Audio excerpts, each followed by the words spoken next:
Major funding for KPBS Evening Edition has been made possible in part by Bill Howe Family of Companies, providing San Diego with plumbing, heating, and air restoration, flood and remodeling services for over 40 years. Call 1-800-BILL-HOWE or visit billhowe.com. And by the Conrad Trebas Foundation, Darlene Marco Shiley, and by the following.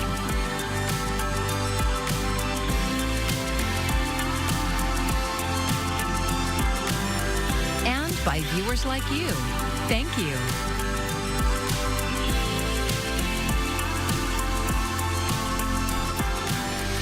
Hello, thank you for joining us. I'm John Carroll in for Maya Trabulsi. County Supervisor Tara Lawson-Remer will soon deliver the State of the County address in Balboa Park. KPBS reporter Tanya Thorne's live there now with what we can expect from the supervisor's speech. Tanya. John, we're outside of the Natural History Museum here in Balboa Park, and Supervisor Tara Lawson-Remer will be taking the stage to present her State of the County address. Now, in recent weeks, she has been sounding the alarms on how federal cuts are impacting San Diego, from cuts to health care and housing programs to the closure of public health labs. Tonight, Lawson-Remer will be outlining a local battle plan in response to the federal orders coming down from the Trump administration.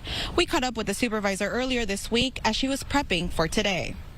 Most of the time, people just think about what's happening in Washington, but we really do have an opportunity to act. And to lead from San Diego County and to fight for the kind of country that we want to live in, a country where, you know, everyone has access to see a doctor when they're sick and people's due process rights are respected, and the might does not equal right, and the playing field really is level for everyone. So we're really going to be talking about how we can just forge our own future. And Supervisor Tara Lawson-Remer will be taking the stage at 6 p.m. today, and we will be here to bring you all of those highlights, and you can look for those updates on our website, kpbs.org. Live in Balboa Park, Tanya Thorne, KPBS News.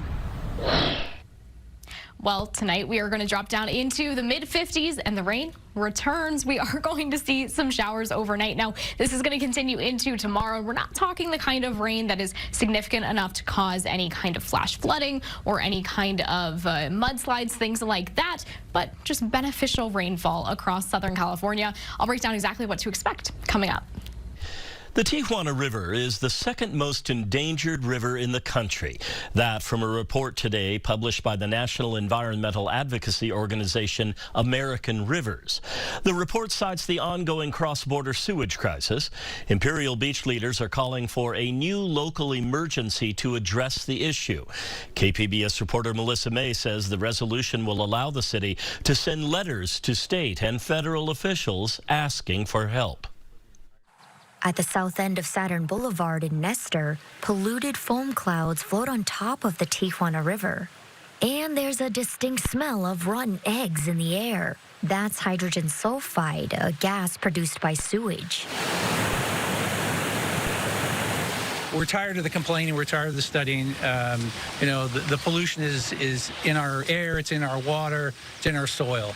It's time to do something to move forward. Imperial Beach Councilman Mitch McKay is introducing a resolution at tonight's City Council meeting renewing the city's local emergency declaration. Within the context of that resolution are 11 actionable items. Some of them are actionable at our level, at a city level, at a community level, both in Imperial Beach, Coronado, Chula Vista, Nestor here. Also, there's several recommendations and actions that go all the way up to the executive branch. The resolution notes wastewater pollution flowing across the border has closed South Bay beaches to people since 2021. It is a plumbing issue, but it's also a political will issue, and we're, again, appealing to the highest level in our land, to the executive branch, to say, hey, you guys have the power through executive order, through enforcement of current treaties or agreements, minutes as they call them, to make these things happen. The resolution comes after a week of increased levels of hydrogen sulfide in the South Bay. An estimated 5 million gallons of wastewater has been flowing into the Tijuana River each day since April 9th. The International Boundary and Water Commission says it's the results of sewage infrastructure work happening in Mexico. The County of San Diego advises affected residents to limit their outdoor activities when odors are bothersome, keep doors closed, and use an air purifier. Melissa May, KPBS News. Just outside the VA Medical Center in La Jolla, nurses and government labor groups protest impending layoffs in the department. We work, we sweat, we do it for our vet. We work, we sweat, we do it for our vet. VA Secretary Doug Collins says he's looking to cut as many as 80,000 workers from the agency as part of President Trump's proposed budget cuts. Collins insists the layoffs won't affect staff handling benefit claims or patient care. Irma Westmoreland with National Nurses United VA says firing support staff will affect patient care. When you cut housekeepers, when you cut respiratory therapists, when you cut people who are touching the patients and in support of us, the dietitians, the social workers, all of that work still has to be done. Who's going to do it? The people that are left. Collins spoke recently at a town hall saying, you can do more with less, but you also have to have the right motivation and understanding to do it. The federal judge overseeing the case of a man mistakenly deported to El Salvador is directing the Justice Department to give her detailed answers about his whereabouts in 2 weeks. As Laura Aguirre reports, one U.S. senator isn't waiting that long. He boarded a plane to El Salvador from D.C. this morning. This is an unsustainable and unjust moment. Democratic Senator Chris Van Hollen in El Salvador today, hoping to get eyes on Kilmar Abrego Garcia, a Maryland man whose deportation has set off a legal and constitutional rights firestorm.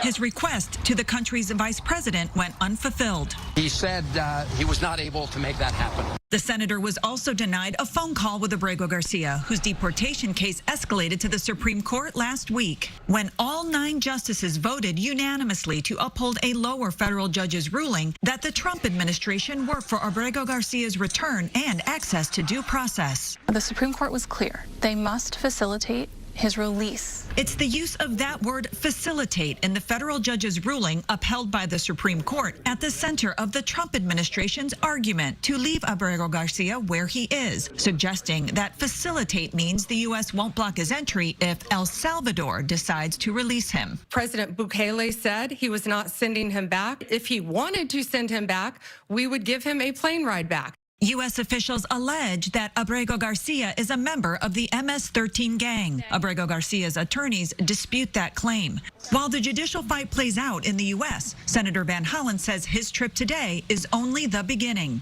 I may be the first United States senator to visit El Salvador on this issue, but there will be more, and there will be more members of Congress coming. I'm Laura Aguirre for KPBS News. Trump does not have the authority to impose these tariffs. He must be stopped. California is challenging President Trump's authority to impose global tariffs. Governor Newsom and Attorney General Rob Bonta announced a new lawsuit today. They're suing over the president's use of emergency powers to unilaterally enact sweeping tariffs. The governor says Trump's tariffs hurt California businesses and families thanks to a disrupted supply chain and inflated costs. The uncertainty is pronounced and it is profound in the state of California. Consider just the imports coming from Mexico, Canada, and China. 44% of all of the imports into the state of California alone come from just those 3 countries. The impacts of these tariffs, particularly on those 3 countries, disproportionately impact the state of California. Across the spectrum, the impacts are off the charts. Argues enacting such tariffs requires congressional approval. Americans haven't felt this anxious about unemployment since the early days of the COVID-19 pandemic. That according to a survey released this week by the Federal Reserve Bank of New York. Karen Kafa has tips for those on the job hunt. The U.S. labor market has been resilient and robust, riding a more than 4-year streak of employment gains through March. But an increasing number of Americans feel that's going to change. Consumers surveyed by the Federal Reserve Bank of New York in March put a 44% probability on U.S. unemployment climbing higher within the next year. That's the highest level since April 2020, the early days of the COVID-19 pandemic. And it's another recent reading that points to consumer pessimism amid economic confusion. Uncertainty is always going to make it difficult to even digest information that you do have. And there is a lot of uncertainty around the economic situation right now. Allison Srivastava, economist with the Indeed Hiring Lab, says the uncertainty impacts businesses too. Companies may not lay workers off, but may hesitate to fill openings, potentially making the job hunt more challenging.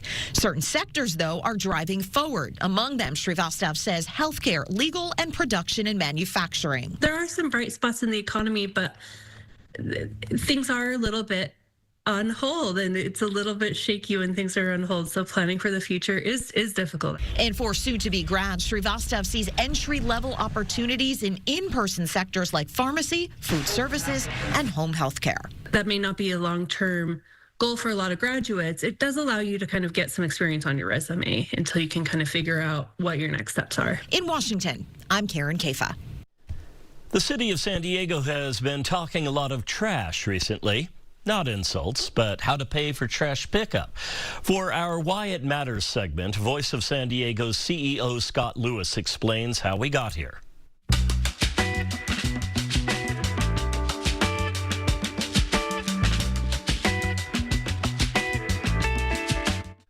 Homeowners in San Diego are about to have a new monthly subscription, but this one they can't cancel. Very soon they will be paying for trash pickup. On Monday, the San Diego City Council set a date in June for an important hearing. The hearing will decide exactly how much the city will charge people to pick up their trash. The charge will go on property tax bills, but not as a tax, as a fee. And that's why the city must now begin a series of official notifications to property owners that that hearing is coming. Already, they are dealing with a bunch of outraged homeowners. 2 years ago, the city told voters that trash pickup would cost about $25 a month. Here was the official ballot statement that the city sent voters. Then city officials said the fee was going to be about $53 a month. After the blowback from residents, they lowered it to $47 per month. Still, it's just about double what they said it would be. But you can choose lower if you can make do with a smaller trash bin. And even if you want one of the smaller bins, the city will still start you at the higher fee, and then you'll have to opt into one of the smaller ones, and they'll give you a credit. Why is it so much more than the city thought? Every time city leaders are asked this, they say it's because residents wanted more services. They especially wanted recycling more often, and they wanted bulk items pickup. And that's true. However, the city will not be offering those extra services until 2027, 2 years after the fee starts. And then the fee will be even higher. Remember, almost everyone who lives in an apartment or a condo in the city, about half the city, already has to pay private haulers to pick up the trash. Now, the rest will have to. One final point. Last week, the city dealt with a literal garbage fire when someone threw away a lithium battery. This happens every few weeks. With the new fee, the city will put in special RFID chips into each container to ensure they were picked up. But also, city officials will be able to tell if you threw something away that causes a problem like that. There's only one issue with all this. The city council still needs 6 votes to pass the new fee. And one of the city council members who voted yes on Monday said that he will not support it unless the fee is reduced. I'm Scott Lewis for Voice of San Diego, and that's why it matters. Voice of San Diego is one of our partners for the Public Matters Initiative. You can learn more at kpbs.org/Public Matters. Facebook's parent company Meta announced new safety policies designed to protect teens. Jen Sullivan breaks down the changes. Teens are using social media at a rapid rate, and studies show it's impacting their mental health.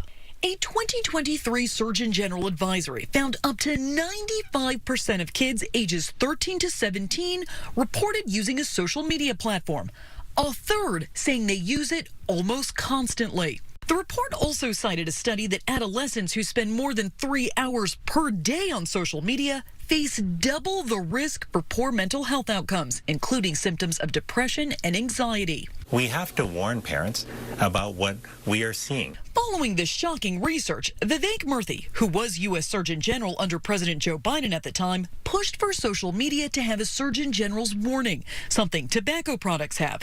But that never happened.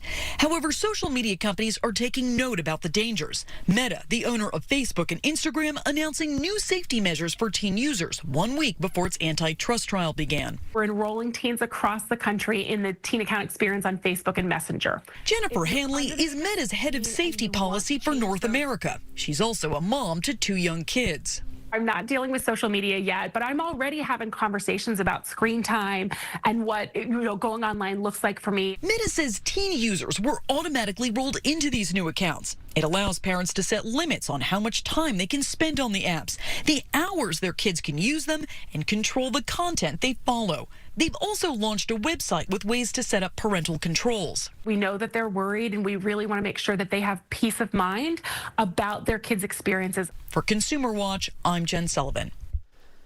Executive pay has skyrocketed at the nonprofit San Diego Zoo in recent years. KPBS investigative reporter Scott Rodd says workers are now pushing for higher pay as they negotiate a new union contract. The zoo's recently departed CEO, Paul Barabal, saw his compensation more than double in just a few years. The organization's latest financial disclosures show he earned nearly $2 million.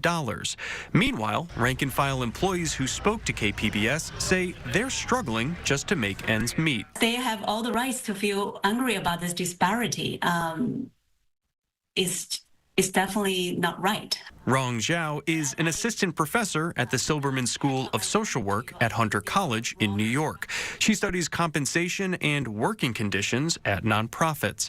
A single adult in San Diego County has to make about $64,000 annually to support themselves. That's according to MIT's living wage calculator. But the vast majority of unionized positions at the San Diego Zoo make less than that.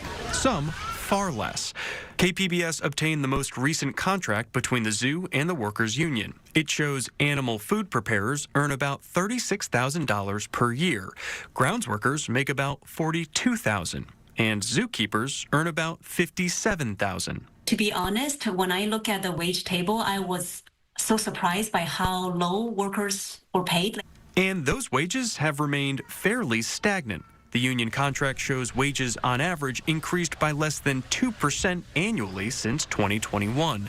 Zhao says nonprofits sometimes take advantage of mission-driven employees. They want to be able to do the work. Many times the only choice that left workers is, I'm going to have to sacrifice. KPBS spoke to 3 zoo employees who shared their experiences. They asked that we withhold their names, fearing retribution for speaking out. One zookeeper said, quote, "This is a career for me. It's my life's goal. And it's been such a disappointment that they won't pay me a living wage." Another employee said, quote, "We would all starve before we would let any harm happen to these animals. Sometimes it feels like that's taken advantage of by leadership." Barabal, the former CEO, did not respond to multiple requests for comment. The San Diego Zoo Wildlife Alliance operates the zoo and safari park. The organization declined an interview request, but provided the following statement. Quote, "The Alliance values our employees' dedication to our mission and goals, and we are hopeful to achieve a resolution that supports their contributions while ensuring the long-term success of the San Diego Zoo Wildlife Alliance." The union recently rejected a proposal that would have raised wages on average 25% over the next 4 years. The two sides are now back at the negotiating table. Scott Rodd, KPBS News.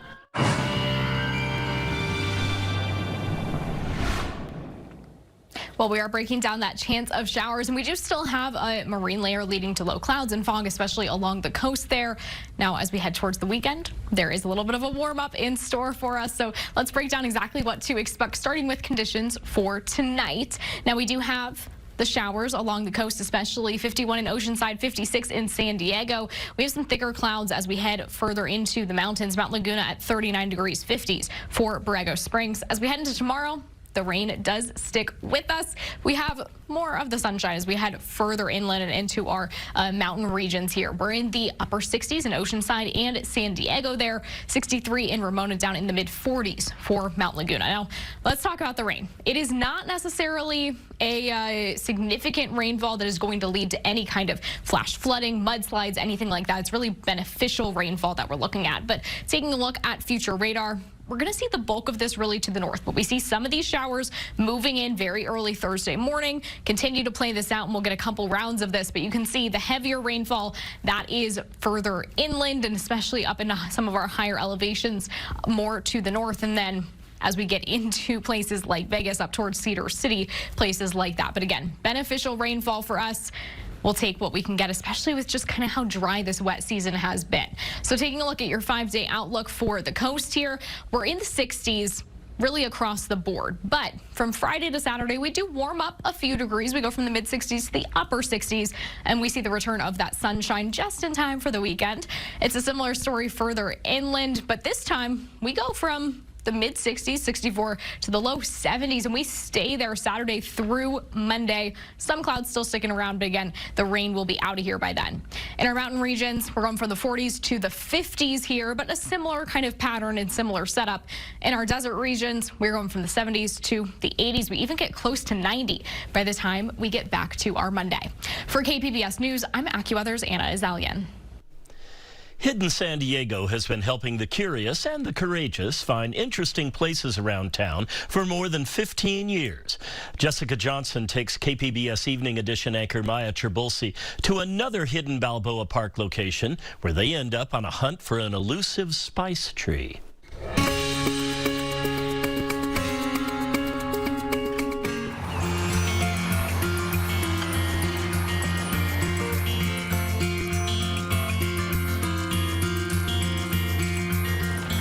It's just one of those things where you wouldn't even realize what it is unless you stop and take the time to pay attention.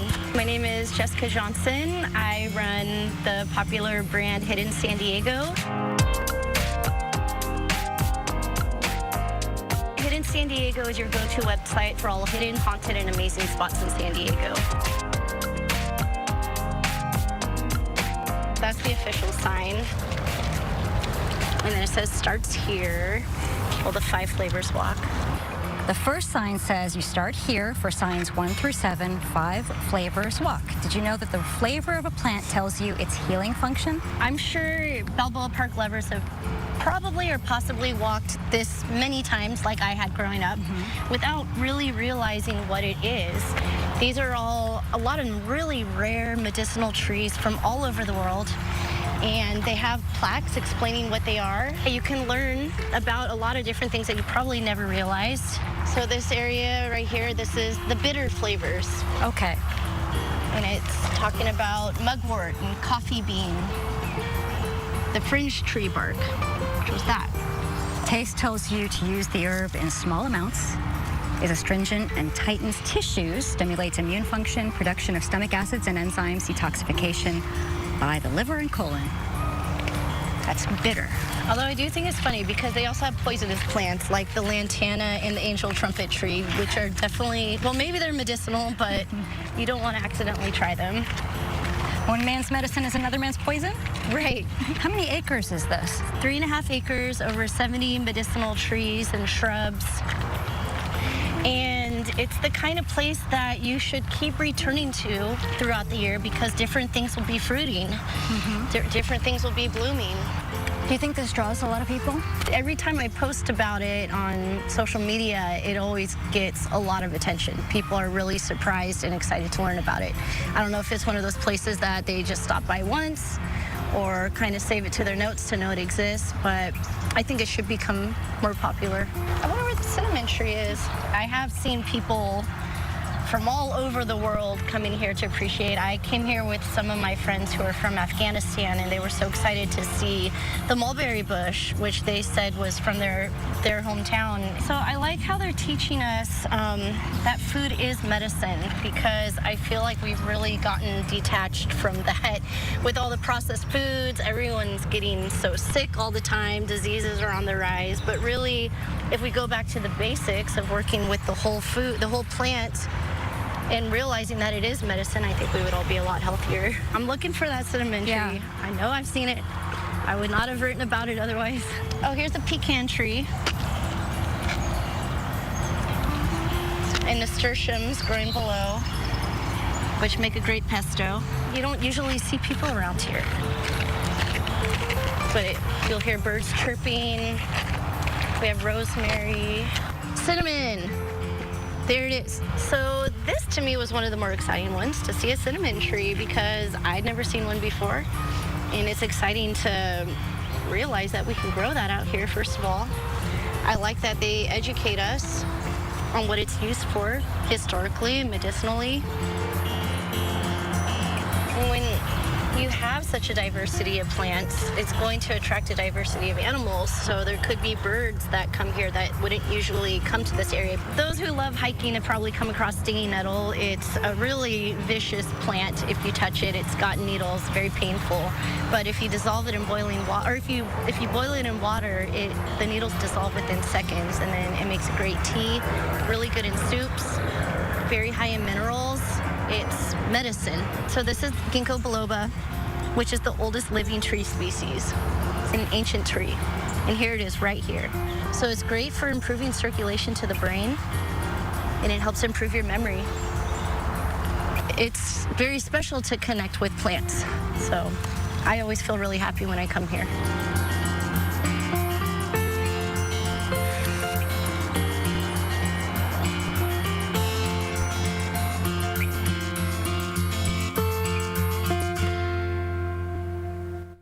I feel happy just watching that. Our evening edition anchor, Maya Trabulsi, with that story. You can find more of Jessica's Hidden San Diego and California sites on her webpage, hiddensandiego.com. And of course, you can find tonight's stories on our website, kpbs.org. Thank you so much for joining us, everyone. I'm John Carroll. Have a great evening.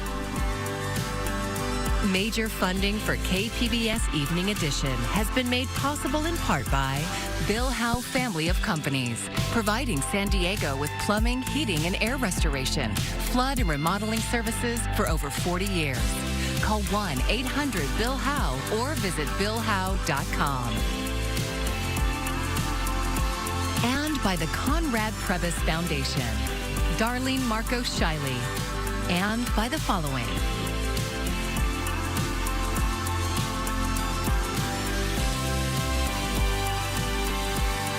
by viewers like you. Thank you.